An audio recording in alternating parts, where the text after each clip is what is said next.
Anak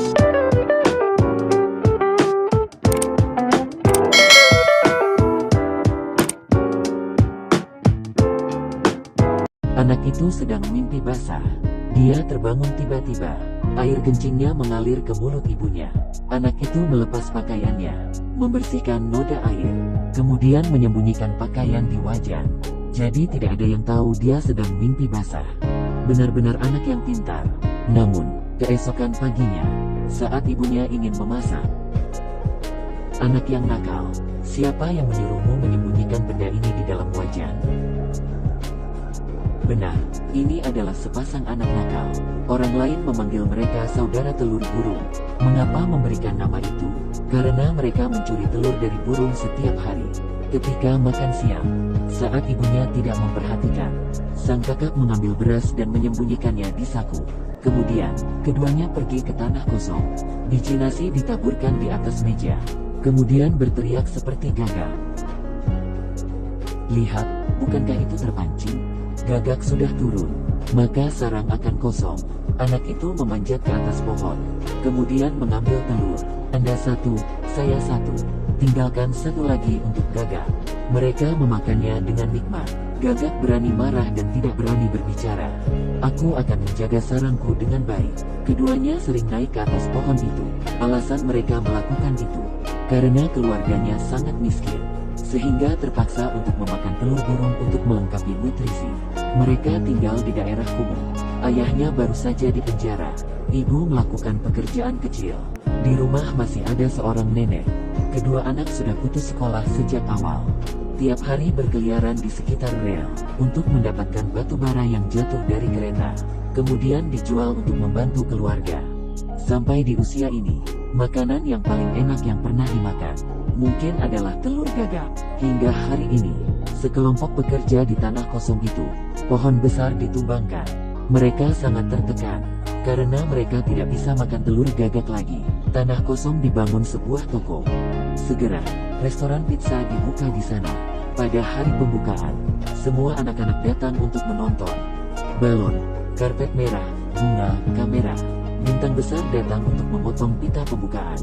Ini adalah kemewahan yang belum pernah mereka lihat dalam hidup mereka. Mulai dari saat ini, pizza menggantikan telur gagak. Pizza terukir di hati kedua bersaudara. Mereka melihat iklan pizza di televisi hingga menelan ludah sendiri. Ibu, saya ingin makan pizza. Makan, makan, makan. Saya melihat kau seperti pizza. Satu loyang pizza harus 300. Aku tidak mampu walaupun aku menjualmu. Yah, aku ingin memakannya. Kedua bersaudara langsung keluar dari rumah. Mereka bertemu pria yang mengantar pizza. Pria itu tersesat. Segera, mereka melakukan kesepakatan. Mereka menunjukkan jalan.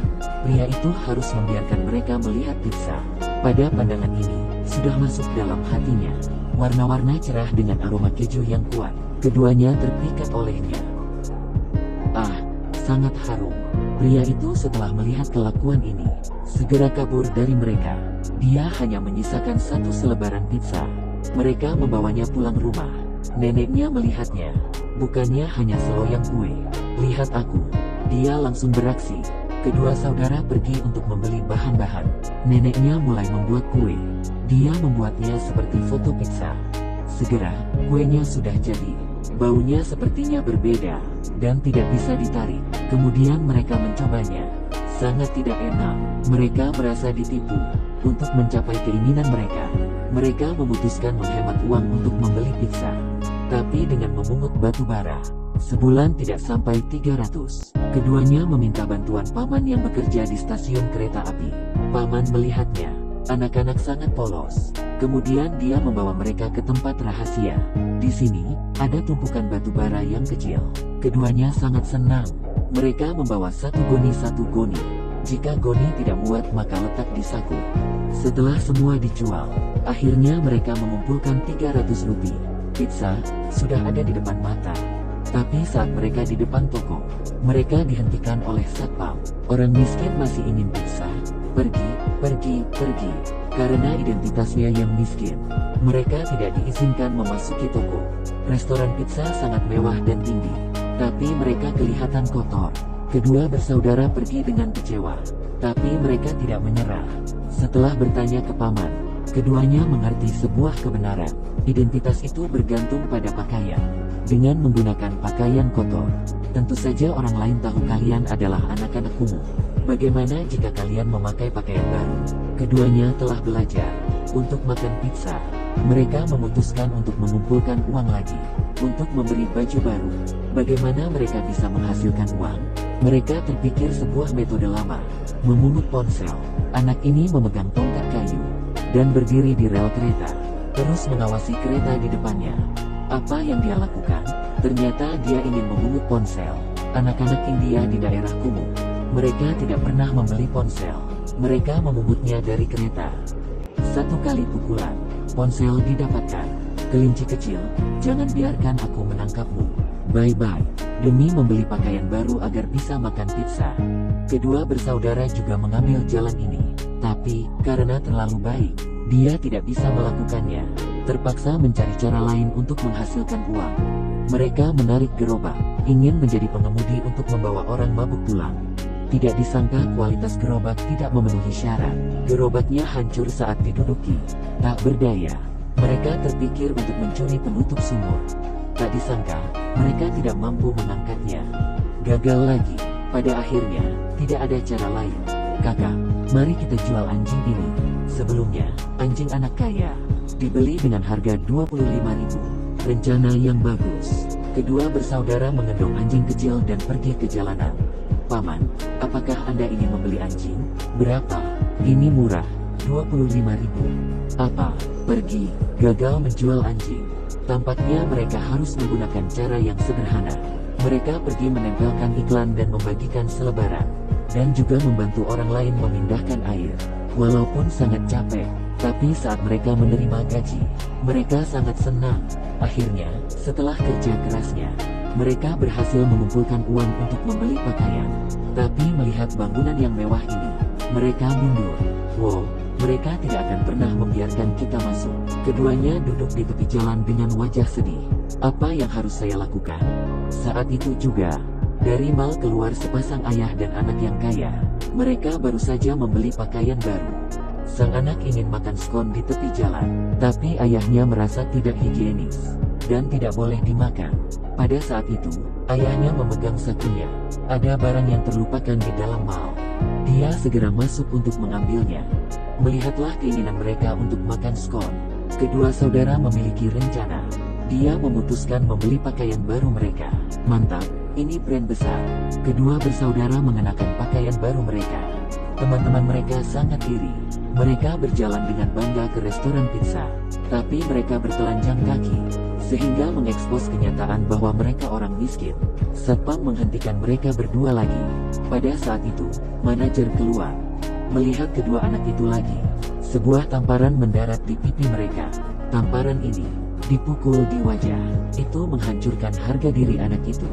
Dia sangat kecewa, hanya karena mereka miskin, sehingga mereka bahkan tidak memenuhi syarat untuk makan pizza. Mereka menangis dan pulang rumah. Namun, saat sampai rumah, neneknya sudah meninggal. Keluarganya bahkan tidak mampu membayar pemakaman. Sang kakak memberikan uang 300 itu ke ibunya. Pada hari ini, penghinaan dan kesedihan menyebar di hati mereka. Mulai hari ini, mereka tidak pernah mengatakan mereka ingin makan pizza lagi. Hingga hari ini, video kedua bersaudara dipukuli beredar ke seorang wartawan. Saat mereka melihat, mereka sangat senang. Mereka menggunakan video ini untuk memeras pemilik toko pizza. Ini tentang menyakiti anak-anak. Jika video terekspos, bisnisnya pasti akan terpengaruh. Bos pizza akhirnya mengalah. Dia ingin membeli video itu. 100.000, tidak boleh lebih. Mereka terdiam. Dia hanya ingin memeras 5.000 saja. Pada saat ini, keserakahan tiba-tiba dimulai. Kakak, berapa banyak yang mereka kasih? 6.000. Aduh, kakak, kau sangat jago. Mereka mengenakan pakaian baru, bersuka cita untuk mengambil uang. Tapi saat mereka ingin melakukan transaksi, di berita melaporkan video anak yang dipukuli. Ternyata temannya menjualnya ke surat kabar dengan harga 7.000. Kakak, apakah saya melakukan hal yang benar? Haha, dasar idiot. Setelah berita disiarkan, segera mengejutkan semua orang. Daerah kumuh yang terlupakan. tiba-tiba menjadi fokus utama. Wartawan bergegas untuk mewawancarai. Kedua bersaudara melihat berita di televisi. Mereka mengira mereka sudah membuat kesalahan yang besar.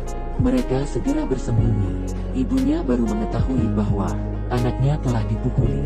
Tapi dia tidak bisa menemukan kedua anaknya. Dia cemas hingga menangis. Keesokan hari, polisi datang. Akhirnya di tepi sungai, mereka menemukan kedua anak itu. Kedua anak memeluk ibunya. Mereka sangat takut, tapi mereka masih diundang ke atas mobil. Mereka dibawa ke restoran pizza. Pada saat ini, pintu toko penuh dengan orang-orang, balon, karpet, dan kamera lebih spektakuler daripada hari pembukaan. Kedua anak bertelanjang kaki, di bawah sorotan semua orang. Mereka secara pribadi diundang ke toko oleh bos. Bos memberitahu mereka, seterusnya datang toko ini, pizzanya gratis. Ini adalah cara bos untuk membalasnya. Dia memberikan sebuah pertunjukan besar untuk semua orang. Tapi kedua anak tidak tahu, mereka akhirnya bisa makan pizza impian mereka. Tapi setelah menggigitnya, keduanya mulai menolak. Mereka bilang, ini tidak selezat seperti yang mereka pikirkan. Tidak selezat pancake yang dibuat neneknya.